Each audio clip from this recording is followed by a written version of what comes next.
Digital ইলেকট্রনিক্সের আজকে হয়তোবা শেষ ক্লাস। আজকে শেষ ক্লাসে আমরা হচ্ছে নবম অধ্যায় নিয়ে পড়াশোনা করব। আমি তোমাদের লাইভটা শেয়ার করে দেই, তোমরা একটু জয়েন হয়ে নাও। ওকে, লাইভটা শেয়ার করে দেই, তোমরা একটু জয়েন হয়ে নাও।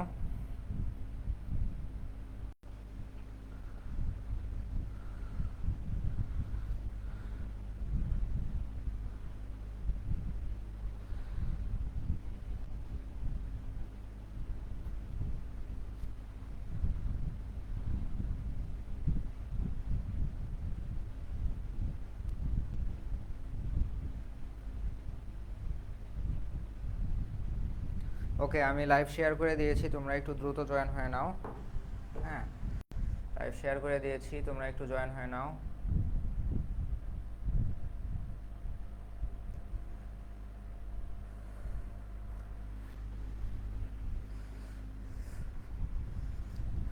ওকে,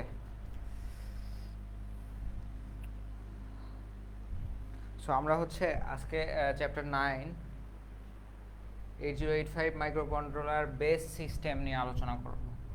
হ্যাঁ,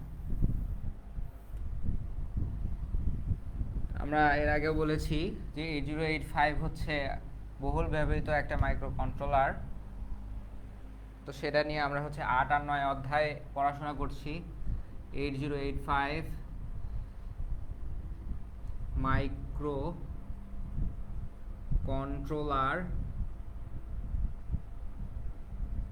কন্ট্রোলার বেসড সিস্টেম। 8085 মাইক্রোকন্ট্রোলারের মাধ্যমে বা 8085 মাইক্রোকন্ট্রোলারের উপর ডিপেন্ড করে কোনো সিস্টেম যদি তৈরি করা হয়, সেটাকে আমরা বলছি 8085 মাইক্রোকন্ট্রোলার বেস সিস্টেম। তো microcontroller, sorry micro processor, not microcontroller. 8085 microcontroller না, এটা হচ্ছে মাইক্রো প্রসেসর। হ্যাঁ, মাইক্রো প্রসেসর। তো মূলত মাইক্রো প্রসেসর বেস সিস্টেমকে আমরা মূলত সাধারণভাবে জানি হচ্ছে মাইক্রো প্রসেসর বেস যে সিস্টেম তৈরি হয় সেটাকে আমরা বলে থাকি হচ্ছে মাইক্রো কম্পিউটার। হ্যাঁ, তো মূলত এখানে মাইক্রো কম্পিউটার, তারপর হচ্ছে ডাটা ইন্টারফেসিং, টাইমার কাউন্টার, এগুলো নিয়েই মূলত আলোচনা করা হয়েছে। স্পেশাল কিছু নিয়ে আলোচনা করা হয়নি। আমাদের আগের পড়া যেসব বিষয় সেগুলো নিয়েই মোটামুটি আবার একটা সামগ্রিক আলোচনা তুলে ধরা হয়েছে। তো এই যে আমরা বলছিলাম যে 8085 মাইক্রোপ্রসেসর বেসড সিস্টেম, মানে বেসড মানে হচ্ছে ভিত্তিক। হ্যাঁ, আজকে ইনশাল্লাহ ক্লাস শেষ হয়ে যাবে আশা করছি আমরা। ক্লাস আজকে এই সাবজেক্ট শেষ হওয়ার আশা করছি আমরা। হ্যাঁ, তো 8085 মাইক্রোকন্ট্রোলার বেস সিস্টেম, বেস যে সিস্টেম তৈরি হয় সেটাকে আমরা বলছি মাইক্রো কম্পিউটার। তো এখানে মাইক্রো কম্পিউটারের একটা ব্লক ডায়াগ্রাম দেখানো আছে। হ্যাঁ,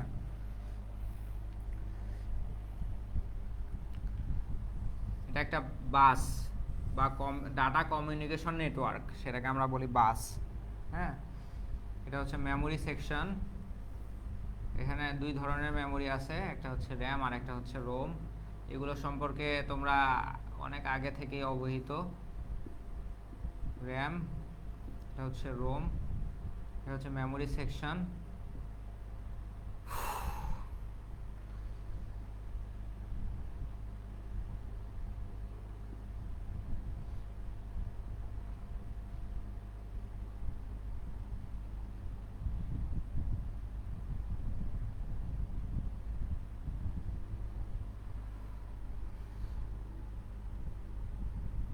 এটা হচ্ছে মেমোরি সেকশন।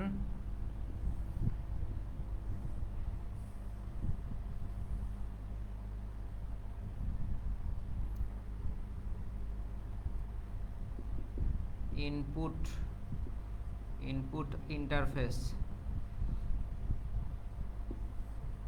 এটা হচ্ছে আইও সেকশন আর কি, ইনপুট আউটপুট যে ইন্টারফেসগুলো থাকে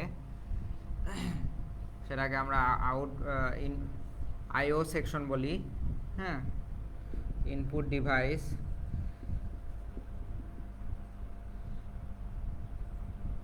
আউটপুট ইন্টারফেস,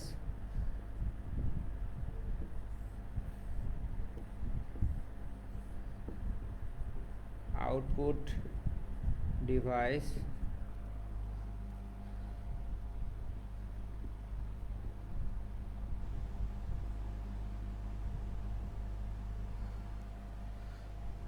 ও ইনপুটটা ঢুকবে আর আউটপুটটা বের হবে। হ্যাঁ,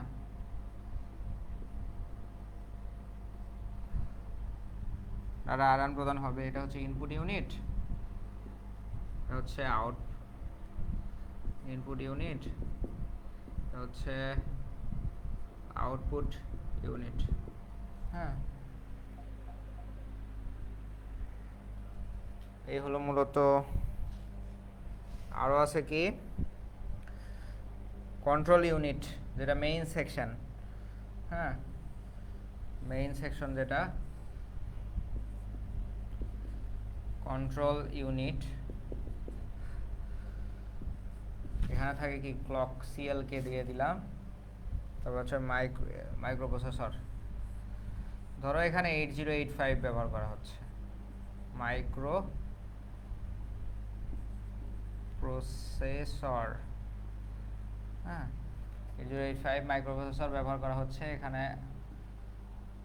ডাটা নিচ্ছে আবার ডাটা দিচ্ছে, দুই ধরনের সিস্টেম ব্যবহার করা হচ্ছে।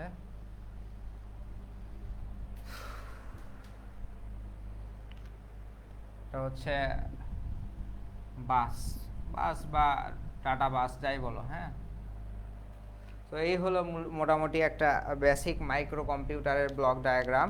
হ্যাঁ, এখানে যদি শুরুতেই আমরা হচ্ছে মাইক্রোপ্রসেসর নিয়ে কথা বলি, যেহেতু 8085 মাইক্রোপ্রসেসর এর কথা বলা আছে, মূলত 8085 যে মাইক্রোপ্রসেসরটা ব্যবহার করা হয়েছে এটা হচ্ছে আমরা 8 বিটের ডাটা বাস নিয়ে গঠিত এবং 8 এবং মাল্টিপ্লেক্সড অবস্থায় 16 বিটের অ্যাড্রেস বাস নিয়ে গঠিত। এগুলো বিভিন্ন ধরনের সিস্টেমিক কাজ করে, যেরকম এএলইউ, অ্যারিথমেটিক লজিক ইউনিটের ভিতরে আছে।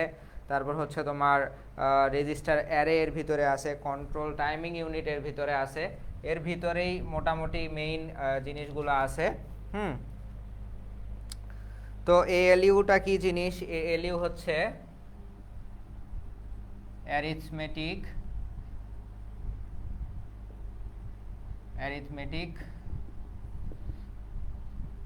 Logic unit.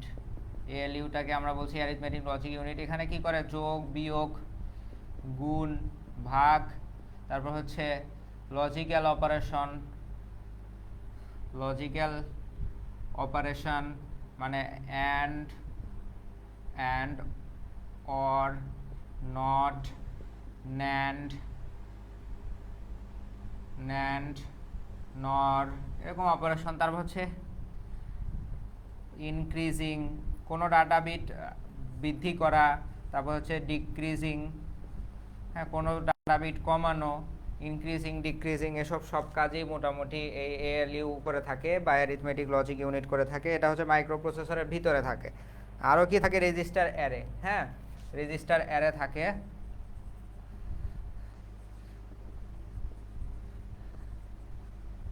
রেজিস্টার অ্যারেটা কি? অ্যারে বলতে আমি আগে বলেছি অনেকবার, অ্যারে মূলত হলো তোমার কোনো কিছুর গুচ্ছকে অ্যারে বলে থাকি আমরা। হ্যাঁ, তো বিভিন্ন ধরনের রেজিস্টার এর সমন্বয়ে যে গুচ্ছ গঠিত হয় সেটাকে আমরা রেজিস্টার অ্যারে বলি। এখানে বি, সি, ডি, এইচ, এল বিভিন্ন ধরনের রেজিস্টার থাকে, যাদের কাজ মূলত সাধারণভাবে ডাটা সংরক্ষণ করে রাখা। হ্যাঁ, সাময়িক সময়ের জন্য ডাটা সংরক্ষণ করে রাখা। এবার হচ্ছে কন্ট্রোল টাইমিং। হ্যাঁ, কন্ট্রোল অ্যান্ড টাইমিং ইউনিট, এটাও হচ্ছে এই মাইক্রো কম্পিউটারের মধ্যেই থাকে। মাইক্রো কম্পিউটারের মধ্যেই সবগুলো থাকে। হ্যাঁ, control timing unit. Control timing ইউনিটে মূলত ব্যবহার করা হয়েছে timer and counter.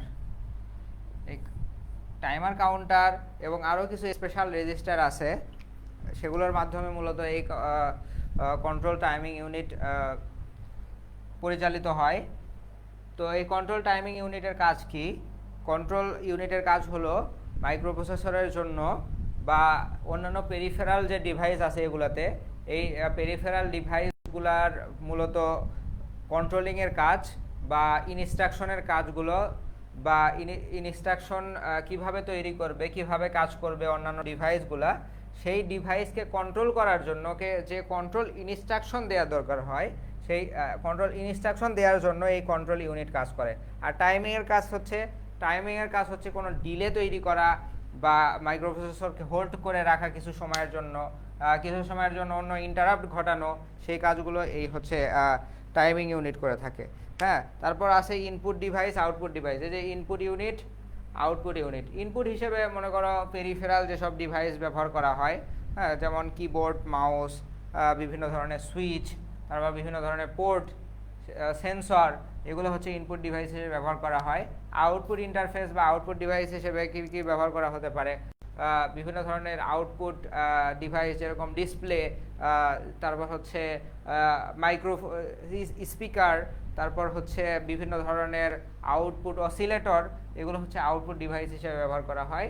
Input device হতে সিগন্যাল ইনপুটে বাসে যায়, সেখান থেকে মাইক্রোপ্রসেসরে প্রসেস হয়। আর মাইক্রোপ্রসেসরকে কাজ করার জন্য ক্লক সিগন্যাল দিতে হয়। রিড রাইট অপারেশন আমরা দেখেছিলাম যে ক্লক সিগন্যাল উঠছে নামছে, সেগুলো এই যে ক্লক সার্কিট বা অসিলেটর সার্কিট এই মাইক্রোপ্রসেসরকে প্রোভাইড করে। তো সেখান থেকে কন্ট্রোল সিগন্যাল, বিভিন্ন ইনস্ট্রাকশন আবার বাসে চলে যায়। বাস থেকে যদি কোনো ডাটা সংরক্ষণের প্রয়োজন হয়, সেটা হচ্ছে মেমোরিতে চলে যায়। আর যদি সংরক্ষণের না প্রয়োজন হয়, আউটপুটে পুরোপুরি প্রসেসিং অবস্থায় চলে আসে, আউটপুটের যোগ্য হয়ে চলে আসে, তখন সেটা আউটপুট ইউনিটের মাধ্যমে আমাদের শো করে। হ্যাঁ, তো এখানে মেমোরি ইউনিটের ক্ষেত্রে র্যাম রোম আছে, random access memory, read only memory, এগুলো সম্পর্কে আলোচনা হয়েছে। তো মূলত এটাই হচ্ছে একটা মাইক্রো কন্ট্রোলার সিস্টেমের বেসিক ব্লক ডায়াগ্রাম। হ্যাঁ, মাইক্রো কম্পিউটার। হ্যাঁ, মাইক্রো প্রসেসর বেস যে সিস্টেম, সেটাকে আমরা মাইক্রো কম্পিউটার বলতে পারি, তবে এটাকে মাইক্রো কন্ট্রোলারও বলা যায়। হ্যাঁ, এটাকে মাইক্রো কন্ট্রোলারও বলা যায়। তো এই হলো মোটামুটি কথাবার্তা। মাইক্রো প্রসেসর দিয়ে মোটামুটি বেসিক যে কাজগুলো করা যায়, বেসিক স্ট্রাকচার যে তৈরি করা যায়, সেটার মূল আলোচনা হলো এটা। এরপর আমরা দেখব যে আমরা বলেছিলাম 8085 যে মাইক্রো প্রসেসরটা আছে, এই প্রসেসরটাতে হচ্ছে 816, মানে হচ্ছে 8 বিটের ডাটা ট্রান্সফার করতে পারে।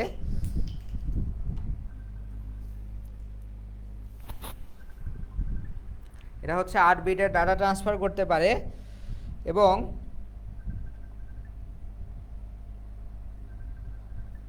মোটামুটি 16টা পিন থাকে। হ্যাঁ, 8085 মাইক্রোপ্রসেসরে 16টা পিন থাকে। এই পিনগুলো হচ্ছে এক একটা মাল্টিপ্লেক্সিং টেকনোলজিতে, হ্যাঁ, মাল্টিপ্লেক্সিং টেকনোলজিতে ডাটা বা বিট ট্রান্সফার করে। হ্যাঁ, মাল্টিপ্লেক্সিং টেকনোলজিতে ডাটা বা বিট ট্রান্সফার করে। হ্যাঁ, এই কি বলে মাল্টিপ্লেক্সিংটা কি? মাল্টিপ্লেক্সিং সেটাকেই বলা হয় মাল্টিপ্লেক্সিংটা আবার কি? মাল্টিপ্লেক্সিং হচ্ছে, ধরো ডাটা বাস আছে। হ্যাঁ, ডাটা বাস আছে A0 থেকে A7 পর্যন্ত। হ্যাঁ, আবার অ্যাড্রেস বাস হচ্ছে A0 থেকে A15 পর্যন্ত, 16 বিটের অ্যাড্রেস। 8085 মাইক্রোকন্ট্রোলার 16 বিটের অ্যাড্রেস বাস, 8 বিটের ডাটা বাস। তো দেখো, এই যে 16 বিটের অ্যাড্রেস বাসের জন্য কিন্তু আসলে 16টা পোর্ট নাই।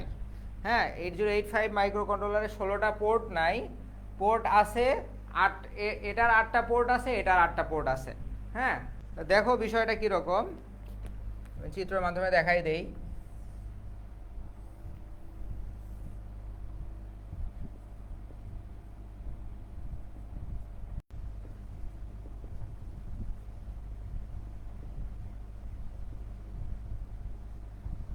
এই মাইক্রোপ্রসেসরে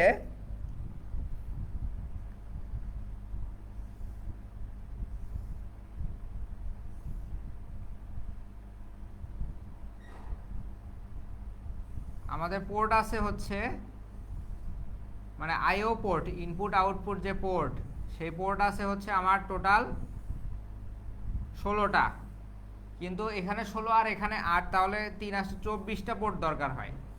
তো সেই 24টা পোর্টের কাজ কিভাবে 16টা পোর্টের মাধ্যমে করা যায় সেটাই আমরা দেখব। A0, A1, A2, A3, A4, A5, A6, A7, A8, এটা হচ্ছে ADA বা AD দুইটাই বলতে পারো। হ্যাঁ, AD কেন বলা হচ্ছে সেটা আমি বলছি। AD4, AD3, AD2, AD1, AD0, 7 number পর্যন্ত AD আছে। তারপর আছে একটা ALE, address latch enable pin. তারপর হচ্ছে পরেরগুলো আছে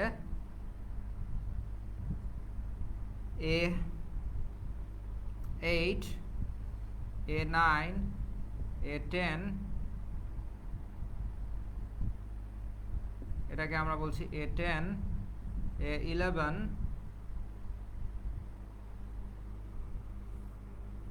A12, A13,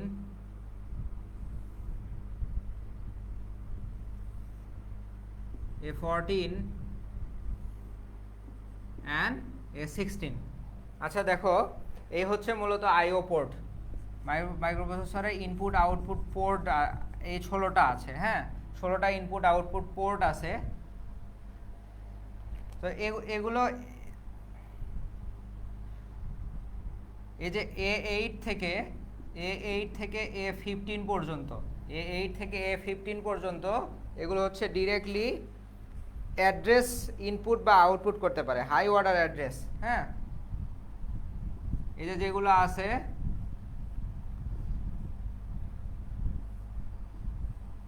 এই সবগুলো হচ্ছে high order address, high order address input বা আউটপুট করতে পারে। এটা হচ্ছে অ্যাড্রেস ল্যাচ ইনেবল।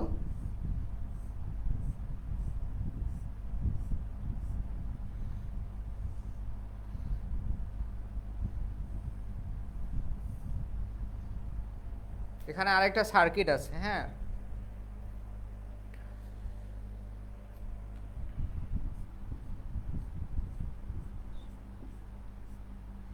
এটা হচ্ছে লো অর্ডার অ্যাড্রেস, লো অর্ডার অ্যাড্রেস। এখান থেকে আবার বাইপাস হয়ে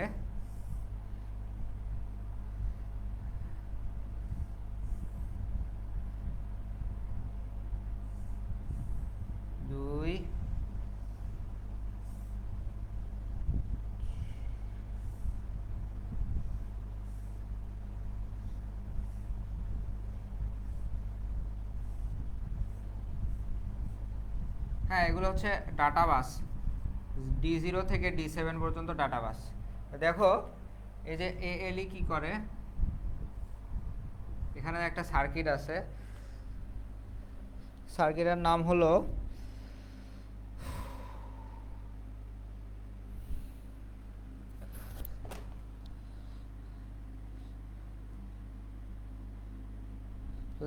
ল্যাচিং সার্কিট। হ্যাঁ, এটার কোড হচ্ছে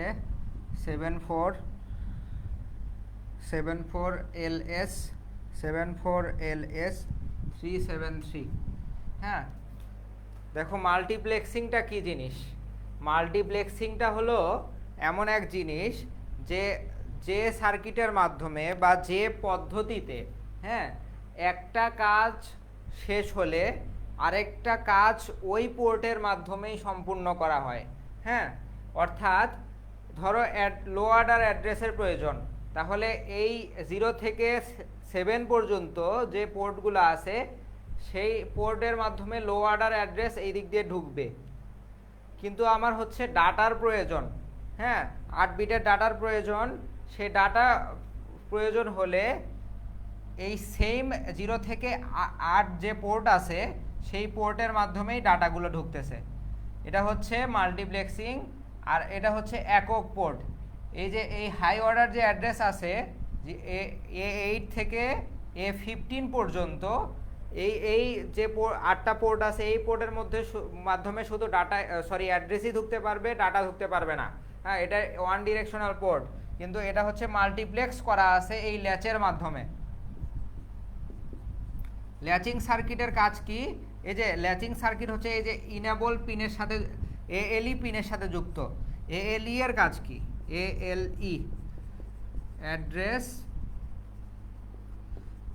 ল্যাচ ইনেবল। হ্যাঁ, অ্যাড্রেস ল্যাচকে ইনেবল করে, মানে এই যে এটা একটা অ্যাড্রেস ল্যাচ, এটাকে কার্যক্ষম করে যখন হচ্ছে এই পিনে 1 দেয়া হয়। এই পিনে যখন 1 দেয়া হয় তখন এটা অ্যাক্টিভ হয়। এটা অ্যাক্টিভ হলে তখন এর মধ্যে দিয়ে অ্যাড্রেস, এই যে লো অর্ডার অ্যাড্রেস প্রবেশ করতে পারে। কিন্তু যখন এই পিনটা 0 হয়, এই পিনটা যখন 0 হয়ে যায় তখন এটা অ্যাক্টিভ হয় না। তখন এর মধ্যে দিয়ে ডাটা এই 8টা পিনের মধ্যে দিয়ে ডাটা প্রবেশ করতে পারে। তো এই পদ্ধতিটাকেই আসলে মাল্টিপ্লেক্সিং বলা হয়। যখন লো অর্ডার অ্যাড্রেস দরকার হয় তখন এই এলই পিন অ্যাক্টিভ হওয়ার মাধ্যমে এই ল্যাচটা অ্যাক্টিভ হয়ে এদিক দিয়ে লো অর্ডার অ্যাড্রেস প্রবেশ করে।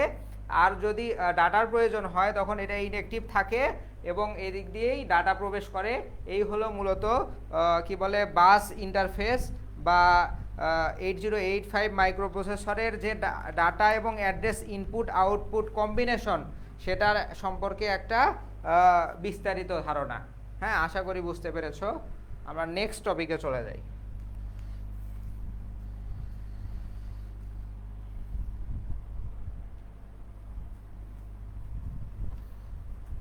দেখতে ক্রিটিক্যাল মনে হলেও আসলে বাস্তবে সহজ জিনিস। এখন আমরা 9.5-এ কন্ট্রোল সিগন্যাল উৎপন্ন করার পদ্ধতি। হ্যাঁ,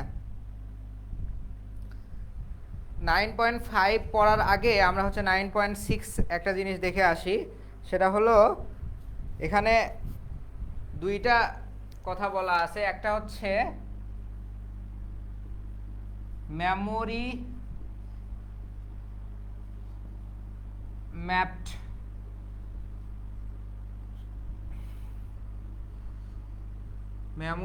ম্যাপড আইও, আরেকটা হচ্ছে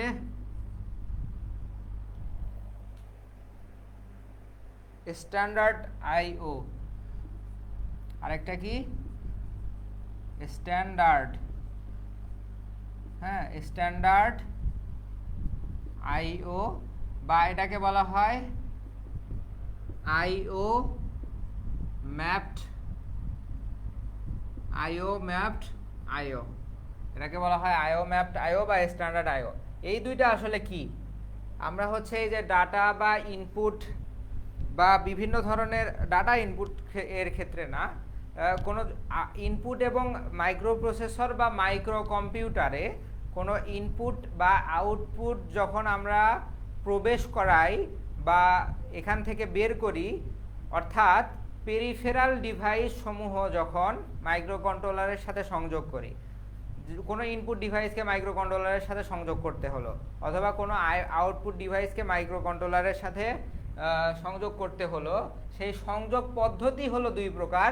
একটা হচ্ছে মেমোরি ম্যাপড ইনপুট আউটপুট, আর একটা হচ্ছে স্ট্যান্ডার্ড ইনপুট আউটপুট বা আইও ম্যাপড ইনপুট আউটপুট।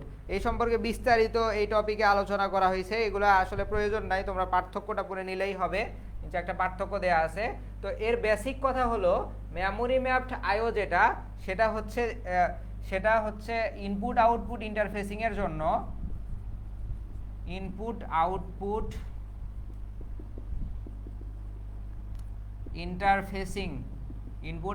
ইন্টারফেসিং এর জন্য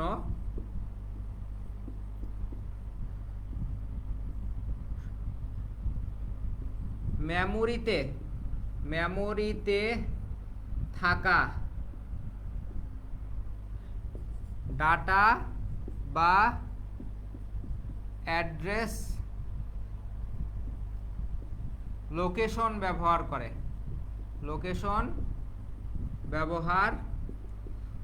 করে। হ্যাঁ, মেমোরি ম্যাপড আইওর ক্ষেত্রে মেমোরিতেই যদি কোনো জায়গা থাকে, ডাটা বা অ্যাড্রেসের জন্য যদি কোনো জায়গা থাকে, অর্থাৎ ডাটা অ্যাড্রেসের জন্য কোনো জায়গা বরাদ্দ করা আছে কিন্তু সেখানে ডাটা বা অ্যাড্রেস নাই, বা সেখানে ডাটা বা অ্যাড্রেস স্টোর করার জন্য ব্যবহার করা হচ্ছে না, তো সেই ক্ষেত্রে মেমোরি ম্যাপড আইওর ক্ষেত্রে সেখানে ইনপুট ইন্টারফেসিং এর জন্য যে পোর্টগুলা সংযোগ করা হবে বা ইন্টারফেস করা হবে, সেই ক্ষেত্রে ওই লোকেশনগুলা হচ্ছে এই ইনপুট আউটপুটের জন্য ব্যবহার করা হয়। কিন্তু এই যে স্ট্যান্ডার্ড আইওর ক্ষেত্রে বা আইও ম্যাপড আইওর ক্ষেত্রে এখানে মেমোরি লোকেশন ব্যবহার না করে ওদের জন্য আলাদা জায়গা বরাদ্দ করা হয়, ওদের জন্য আলাদা ধরনের ইন্টারফেসিং ব্যবহার করা হয়।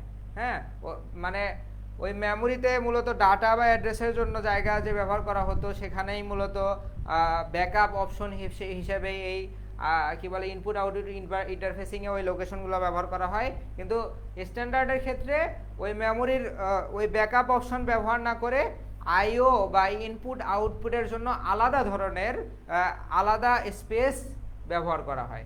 এই হলো মূলত এই দুইটা ইন্টারফেসিংয়ের মধ্যে পার্থক্য। তো আমরা হচ্ছে আবার 9.5-এ চলে যাই। 9.5-এ এই হচ্ছে দুইটা ইন্টারফেসিং দরকার হবে। হ্যাঁ,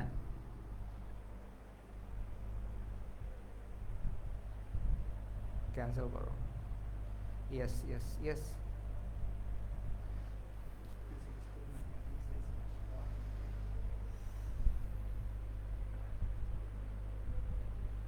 ক্রোম হ্যাঁ, ওকে। সো এই যে 9.5-এ কন্ট্রোল সিগন্যাল উৎপন্ন করার যে প্রসেসটা, এখানে হচ্ছে এই টপিকটা দরকার হবে, এই জন্য আমি আগে আলোচনা করে নিলাম। তো এই ক্ষেত্রে এই যে কন্ট্রোল সিগন্যাল উৎপন্ন করা বা technique of generating control signal,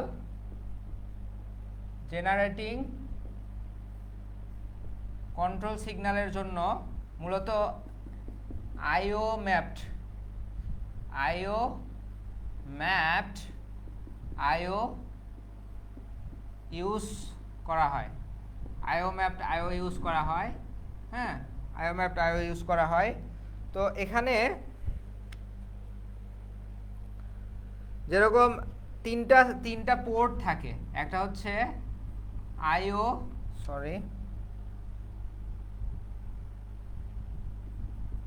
IO/M bar read, আরেকটা হচ্ছে রাইট। হ্যাঁ,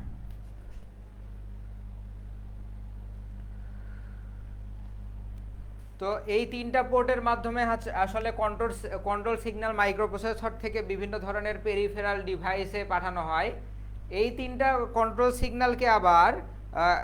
সিগন্যালকে আবার ওই যে আমি বলছিলাম না, একটা হচ্ছে শুধু আইও ম্যাপড আইও ইউজ করা হয় না, মেমোরি ম্যাপড আইও ইউজ করা হয়। তো এই তিনটা পোর্টের মাধ্যমে কোনটা ইউজ করা হবে সেটা নির্ধারণ করা হয়। কিভাবে এই তিনটা পোর্টকে কম্বাইন করে আরও 4টা ইনস্ট্রাকশন বানানো হয়। 4টা ইনস্ট্রাকশন কি কি? MEMR,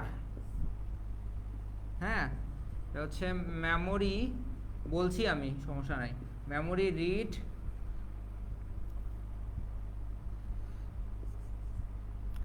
MEMW, memory right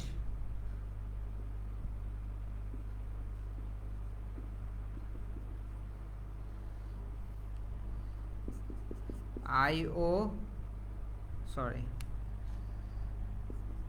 IORD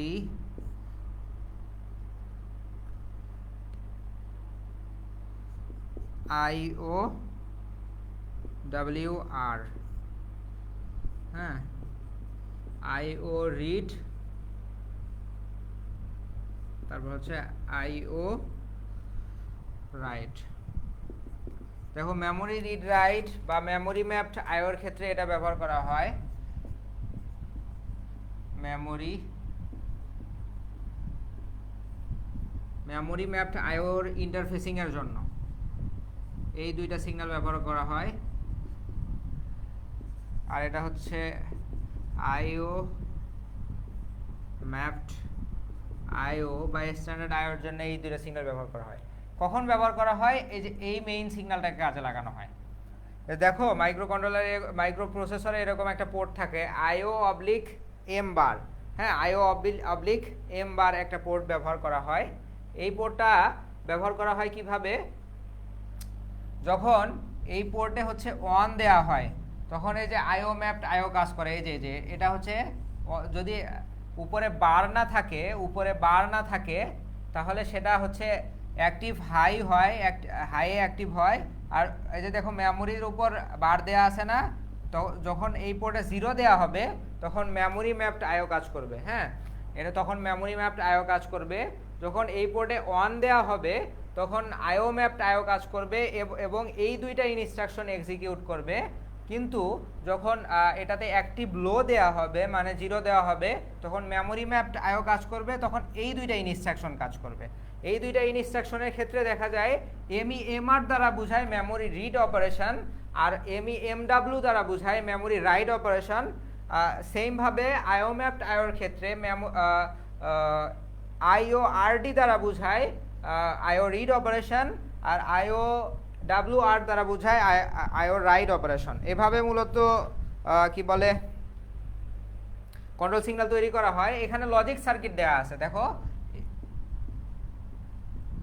এই তিনটা পোর্ট দিয়ে একটা লজিক সার্কিট বানানো হয়েছে, রিড আর একটা হচ্ছে কি রাইট। হ্যাঁ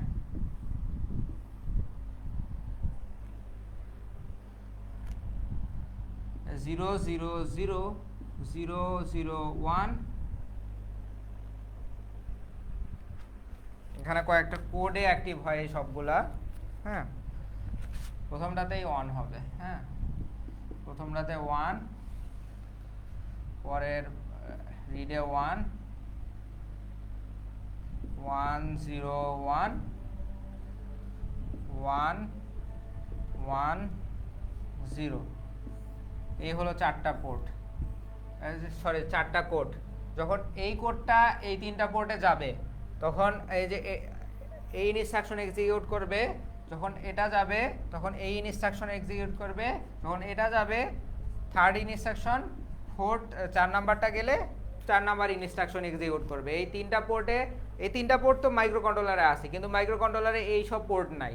হ্যাঁ তো আমরা হচ্ছে এগুলোকে কৌশলগতভাবে লজিক গেট দিয়ে, নিচে দেখবে একটা লজিক সার্কিট দেখানো আছে, সেই সার্কিটের সাহায্যে এই যে মেমোরি ম্যাপড আইও এবং IO ম্যাপড আইও দুইটা সিস্টেমের জন্যই আলাদা আলাদা অপারেশন করার জন্য আমরা হচ্ছে কৌশলে এই তিনটা পোর্ট দিয়ে 4টা ইনস্ট্রাকশন বানায় ফেলছি।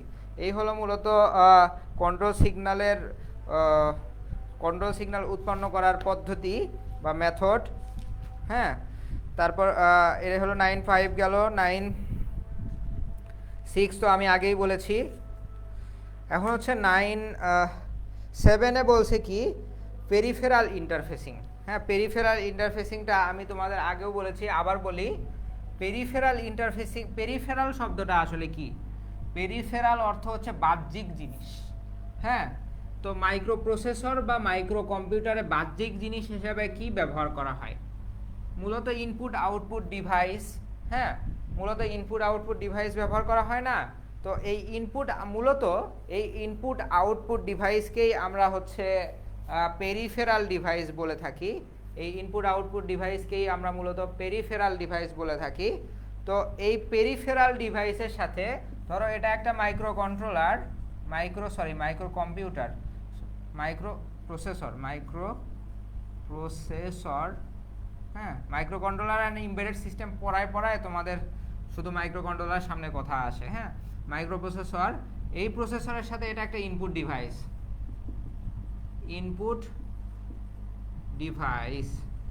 ডিভাইসের সাথে এটা ডিরেক্টলি কানেক্টেড হতে পারে না, কারণ এটা অ্যানালগ ডিভাইস, এটা হচ্ছে ডিজিটাল। এই কানেকশনের জন্য এক ধরনের ডিভাইস ব্যবহার করা হয় যেটাকে আমরা পেরিফেরাল ডিভাইস বলি, ডিভাইস বা আইসি ব্যবহার করা হয় যেটাকে আমরা প্রোগ্রামেবল পেরিফেরাল ইন্টারফেস বলি, পিপিআই, হ্যাঁ। ধরো এখানে একটা আইসি ব্যবহার করা হচ্ছে, এটা হচ্ছে 8085 মাইক্রো প্রসেসর, আর পেরিফেরাল ডিভাইসটা হচ্ছে 8255। এটাকে আমরা কি বলি,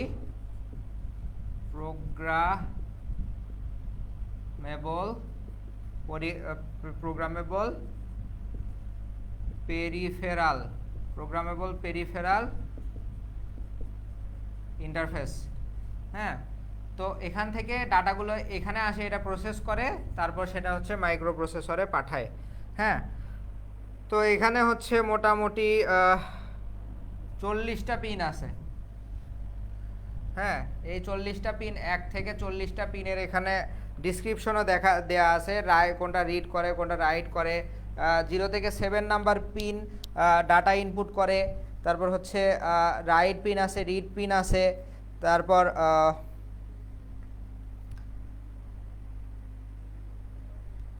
কিছু আছে পোর্টের জন্য, হ্যাঁ। এখানে অনেক ইনপুট ডিভাইস তো শুধু একটা না, হ্যাঁ, 20-30টা ইনপুট ডিভাইস ব্যবহার করা হতে পারে। তা মাইক্রো কন্ট্রোলারে ইনপুট সর্বোচ্চ কয়টা থাকতে পারে, 3-4টা বা 8টা, ধরে নিলাম 8টা ইনপুট আছে। তো এরকম হাজার হাজার ইনপুট হচ্ছে মাইক্রো কন্ট্রোলারের সাথে সংযোগ করা দরকার হতে পারে। সেই হাজার হাজার না, ধরো 100 ডিভাইস, বিভিন্ন বড় ধরনের কন্ট্রোল সিস্টেম হলে ধরো 100-200 ইনপুট ডিভাইস সংযোগ করতে হতে পারে। ধরো 100টা সিসি ক্যামেরা বা 100টা সেন্সর লাগানো আছে, হ্যাঁ, হতেই পারে স্বাভাবিক। তো সেখানে এতগুলো পোর্ট তো নাই। তো এই যে প্রোগ্রামেবল পেরিফেরাল যে ইন্টারফেস আছে, এখানে 3-8-24টা পোর্ট আছে। তো এরকম যদি প্রোগ্রামেবল পেরিফেরাল ইন্টারফেস এই যে 8টাতে 8টা লাগাই দেই, তাহলে এই 24 × 8, তাহলে কতগুলো ইনপুট বা আউটপুট ডিভাইস সংযোগ করা যাবে তোমরাই ভাবো, হ্যাঁ। এই হলো মূলত প্রোগ্রামেবল পেরিফেরাল ডিভাইসের কাজটা কি সেটা বলে দিলাম আমি। এর ডিসক্রিপশন কোন পোর্ট কি কাজ করে এটা লেখাই আছে ছোট করে, তোমরা পড়ে নিবা, হ্যাঁ। এরপর পিপিআই এর ব্লক ডায়াগ্রাম যেটা দেয়া আছে এটা দরকার নাই, হ্যাঁ, এটা দরকার নাই। তারপরে 9.8 যেটা আছে সেটা হলো interval timer function, programmable interval timer function. এই মাইক্রো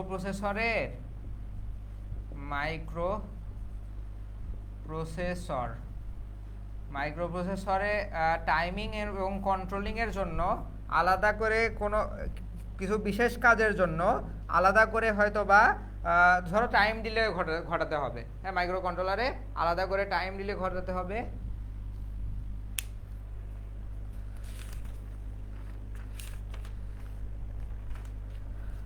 নাইন পয়েন্ট ফাইভ কি বুঝো নাই বলো? 9.5 হচ্ছে 9.6 যে কনসেপ্টটা আছে, আইও ম্যাপড আইও এবং হচ্ছে মেমোরি ম্যাপড আইও, মানে দুইটা ইন্টারফেসিং, হ্যাঁ, দুইটা ইন্টারফেসিং যে ব্যবহার করা হয়েছে, সেই দুইটা ইন্টারফেসিংকেই কাজে লাগানো দরকার হয় ডাটা ট্রান্সমিশনের জন্য। ডাটা ট্রান্সমিশনের জন্য দুইটা ইন্টারফেসিংই কাজে লাগানো দরকার হয়। তো এই দুইটা ইন্টারফেসিংয়ের হচ্ছে প্রত্যেকটারই হচ্ছে তোমার দুইটা করে কাজ, একটা হচ্ছে রিড করা, একটা রাইট করা।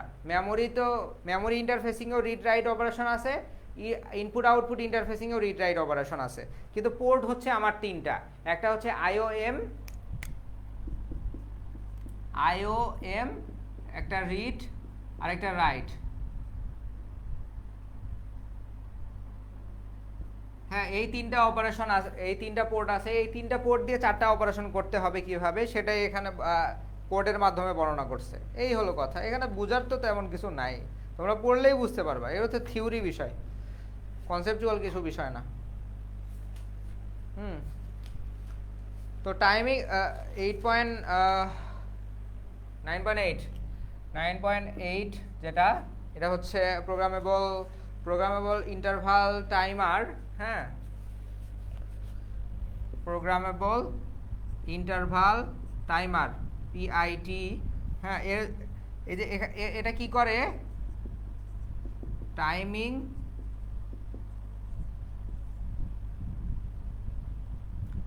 মূলত টাইম ডিলে তৈরি করে, টাইম ডিলে তৈরি করে। তারপর হচ্ছে কন্ট্রোলিং সিগন্যাল প্রসেস করে, কাউন্টিংয়ের কাজ করে। হ্যাঁ, টাইমার কাউন্টার হিসেবে মাইক্রো কন্ট্রোলারের সাথে এক্সট্রা একটা আইসি ব্যবহার করতে হয়। সে আইসির ব্লক ডায়াগ্রামটা এখানে দেয়া আছে। হ্যাঁ, 8.7-এ যে কি বলে পেরিফেরাল ইন্টারফেসিংয়ের জন্য যে একটা চিপ আলাদা করে ব্যবহার করা হতো, সেই চিপের হচ্ছে পিন ডায়াগ্রাম, ব্লক ডায়াগ্রাম দুইটাই দেয়া ছিল, কিন্তু কি বলে পিআইটি এর মানে হচ্ছে প্রোগ্রামেবল ইন্টারভাল টাইমারের জন্য শুধু ব্লক ডায়াগ্রামের চিত্রটা দেয়া আছে এবং অল্প কিছু ডিসক্রিপশন লেখা আছে কোনটার কাজ কি।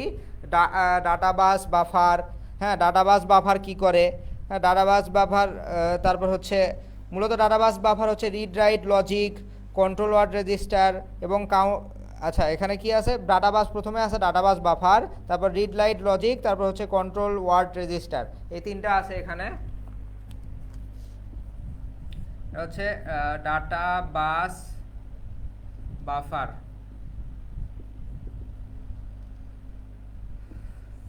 একটা হচ্ছে ডাটাবাস বাফার, রিড রাইট লজিক, তারপর হচ্ছে কন্ট্রোল ওয়ার্ড রেজিস্টার,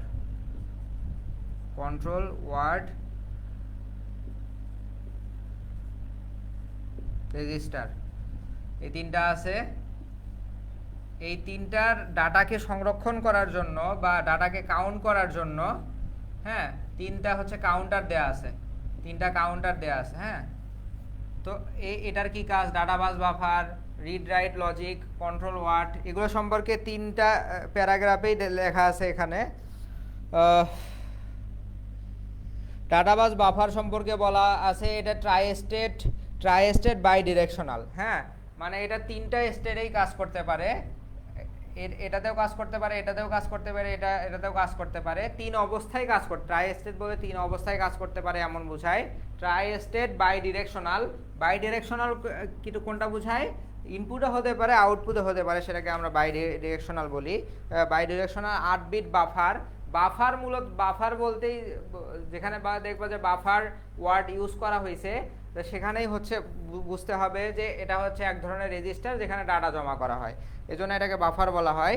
হ্যাঁ, তো এগুলো হচ্ছে ডাটা, বিভিন্ন ধরনের ডাটা স্টোর করে এবং হচ্ছে ডিলে তৈরি করে। হ্যাঁ, এই সার্কিটের কাজই মূলত ডিলে তৈরি করা। তো এই 9.8 খুব বেশি ইম্পর্টেন্ট না, এটা চাইলে বাদ দিতেও পারো, তোমরা রিডিং করে নিবা, রিডিং করে নিলে যদি বুঝো তাহলে তো ভালোই, আর না বুঝলে বাদ দিয়ে দিবা। হ্যাঁ, এই হলো কথা, এই হলো চ্যাপ্টার। তো ডিজিটাল ইলেকট্রনিক্স 2, তোমরা অনেকেই ডিজিটাল ইলেকট্রনিক্স 2 সম্পর্কে কমপ্লেইন করছো যে অনেক বেসিক বুঝি নাই। ভাইয়া তোমরা বেসিক বুঝবা না, কারণ হচ্ছে তোমরা ডিজিটাল ইলেকট্রনিক্সটা পড়ো নাই, ডিজিটাল ইলেকট্রনিক্স 1টা ঠিক মতো পড়ো নাই। এরা যদি ঠিক মতো পড়তা তাহলে ডিজিটাল ইলেকট্রনিক্স 2 এত কঠিন মনে হতো না। তবুও আমি চেষ্টা করছি বেসিক থেকে পড়ানোর, এক্সট্রা একটা দুইটা বেসিক ক্লাসও নিছি আমি, ডিজিটাল ইলেকট্রনিক্স 1-এর যেসব ক্লাস সেই ক্লাসগুলো আমি নিছি, তারপর হচ্ছে যেগুলো আমার নেওয়ার কথা ছিল না সেই ক্লাসগুলো নিছি। এরপর হচ্ছে তোমাদের এখানে যে কনসেপ্টগুলো আছে সেগুলো আমি যদি আউট নলেজ দরকার হয় সেগুলো আমি পড়িয়েছি এবং তোমাদের দেখিয়েছি। আর যেগুলো ইম্পর্টেন্ট আছে, হ্যাঁ সাবজেক্টটা অবশ্যই কঠিন, এজন্য বুঝতে একটু কষ্ট হওয়ারই কথা। যেগুলো ইম্পর্টেন্ট টপিক আছে এগুলোই পড়াইছি, যেগুলো খুব বেশি ভেজাইল্লা টপিক এগুলো আমরা বাদ দেওয়ার চেষ্টা করছি বা তোমাদের বাদ দিতে বলে দিয়েছি। তো এই হলো মূলত ডিজিটাল ইলেকট্রনিক্স 2 এর ইতিহাস বা শেষ ক্লাস। তো শেষ বলা যাবে না, এরপরে যদি তোমাদের কোনো সমস্যা থাকে আমাকে জানাতে পারো। হ্যাঁ, তোমাদের যদি অনেকগুলো সমস্যা তৈরি হয় তো আমি হয়তো বা তোমাদের জন্য সলভ ক্লাস নিব বা ইন্ডিভিজুয়াল টপিকে তোমাদের নিয়ে আলোচনায় বসবো আবার। তো ভালো করে পড়াশোনা করো, কোনো সমস্যা থাকলে অবশ্যই জানাবা। তাহলে আমাদের এই বই শেষ। তো নেক্সট ক্লাসে কখনো দেখা হবে। ভালো থাকো, সুস্থ থাকো। আসসালামু আলাইকুম।